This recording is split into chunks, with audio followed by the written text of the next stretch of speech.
माहितीसाठी। वळूयात पुढच्या बातमीकडे। श्रीनिवास पाटील पुन्हा निवडणुकीच्या मैदानात येणार असल्याचं बोललं जातंय। शरद पवार शुक्रवारी साताऱ्याचा दौरा करणार आहे। साताऱ्यामध्ये राष्ट्रपच्या बैठकीचं आयोजन करण्यात आलं आहे। श्रीनिवास पाटील पुन्हा निवडणुकीच्या रिंगणात उतरणार असल्याचं बोललं जातंय। राष्ट्रपची उमेदवारी श्रीनिवास पाटलांना जाहीर होण्याची शक्यता वर्तवली जाते।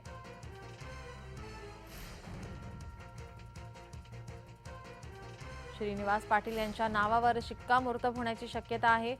साताऱ्यात बैठक बोलावण्यात आली आहे। शरद पवार उमेदवारीवरती शिक्कामोर्तब करतील।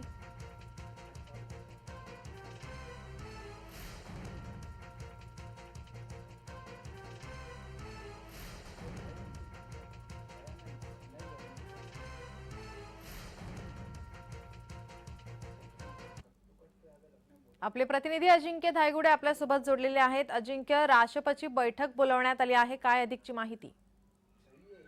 हो, उद्या साताऱ्यामध्ये शरद पवार स्वतः जाणार आहेत। उद्या साताऱ्याचा दौरा आहे शरद पवारांचा आणि साताऱ्यामधून शरद पवारांच्या पक्षाकडून श्रीनिवास पाटील, सारंग पाटील, शशिकांत शिंदे, बाळासाहेब पाटील हे लोकसभेसाठी इच्छुक असल्याचं देखील कळतं। त्यांची नावे चर्चेत आहेत, परंतु सातारा हा शरद पवारांचा गड राहिलेला आहे, बालेकिल्ला राहिलेला आहे। परंतु अजित पवारांनी वेगळी भूमिका घेतल्यानंतर साताऱ्याचे जे राजकीय समीकरण आहे ते बदललेलं आहे आणि उद्या शरद पवार साताऱ्यात जाणार आहेत। साताऱ्याच्या दौऱ्यादरम्यान उद्या साताऱ्याची आढावा बैठक उद्या शरद पवार घेणार आहेत आणि दुपारी पत्रकारांशी संवाद साधत कदाचित उद्या शरद पवार साताऱ्याचा लोकसभेचा उमेदवार जो आहे तो घोषित देखील करू शकतात अशी माहिती समजते।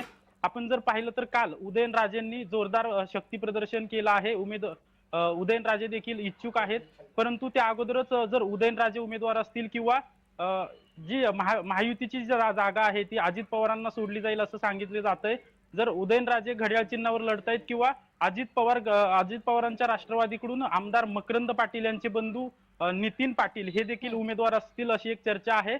महायुतीचा निर्णय कदाचित आज येऊ शकतो, कारण की आज मुख्यमंत्री एकनाथ शिंदे, अजित पवार आणि देवेंद्र फडणवीस संयुक्त पत्रकार परिषद घेणार आहेत। तसं अजित पवारांनी 2 दिवसापूर्वीच पुण्यात सांगितलेलं आहे की 28 तारखेला आमचा पूर्णपणे उमेदवार कोण असतील हे समजतील। परंतु आज जर साताऱ्याची जागा महायुती कोण लढवणार, उमेदवार कोण असेल हे कळलं किंवा त्यापूर्वीच शरद पवार जर उद्या साताऱ्यामध्ये जाऊन आपल्या उमेदवाराची घोषणा करतील असं देखील सांगण्यात येतंय। आता उद्या साताऱ्याचा जो शरद पवारांचा दौरा आहे तो महत्त्वपूर्ण असणार आहे आणि या दौऱ्याकडे आपलं लक्ष असणार आहे। नक्कीच, धन्यवाद तुम्ही दिलेल्या सविस्तर माहितीसाठी।